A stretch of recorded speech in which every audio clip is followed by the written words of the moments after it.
Assalamualaikum warahmatullahi wabarakatuh.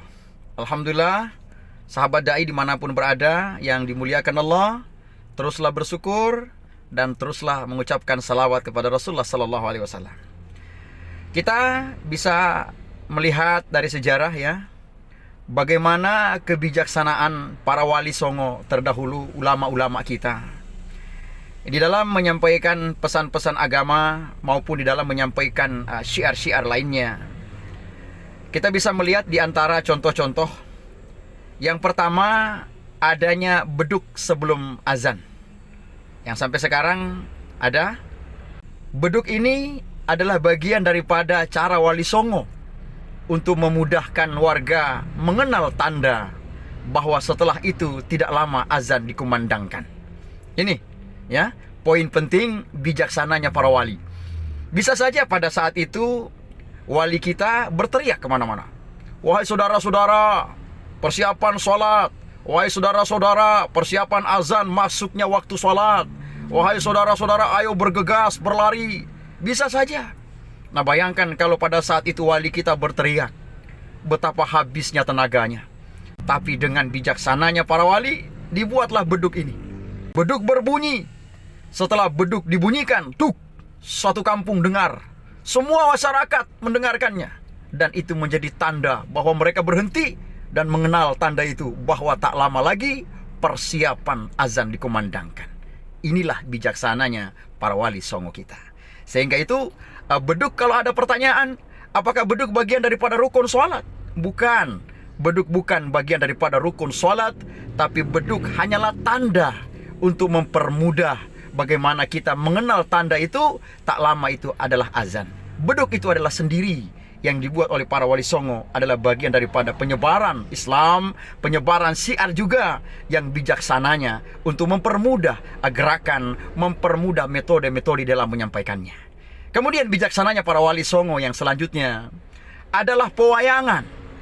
Pewayangan ini sudah ada sejak dahulu kala, sehingga para wali songo menyebarkan syiar Islam melalui masuk di tengah-tengah pewayangan. Wali songo memainkan peranannya dengan teknik-tekniknya, dan menjelang tiba waktu sholat, pewayangan ini berhenti, dan wali songo yang memainkan itu melakukan sholat. Orang yang melihat simpati, bertanya, kenapa wayang berhenti setelah dimainkan, kemudian tiba-tiba waktu sholat berhenti dan melaksanakan sholat? Orang bertanya tentunya. Dan para wali kita luar biasanya menjawab dengan tenang, dengan penuh totok romonya. Dan ia mengatakan bahwa sholat itu adalah bagian dari kewajiban kita sebagai umat Islam, dan bagaimana kita menyatakan kita rendah di hadapan Allah Subhanahu wa Ta'ala. Maka sholatlah. Sehingga itulah banyak orang yang cinta Islam, simpati, dan penyebarannya di Indonesia dengan teman sahabat kita dari suku Jawa. Penyebaran luar biasa ini. Sehingga itulah karomahnya para wali songo kita dengan penyebarannya melalui pewayangan ini, dan orang simpati.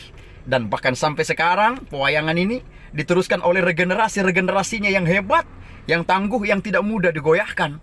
Dan di dalam pewayangan itu sendiri terdapat kisah-kisah para nabi yang dikisahkan.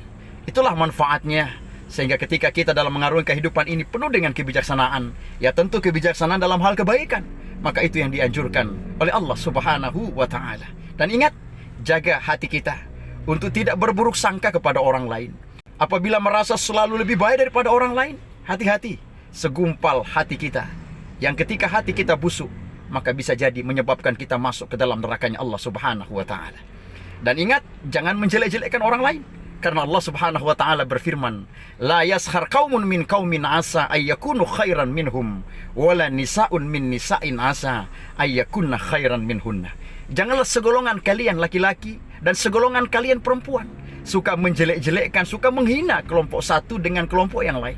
Karena bisa jadi orang yang kalian hina itu, mereka bahkan jauh lebih mulia daripada kita yang menghina mereka. Hati-hati. Insyaallah keberkahan kita selalu dalam kerukunan.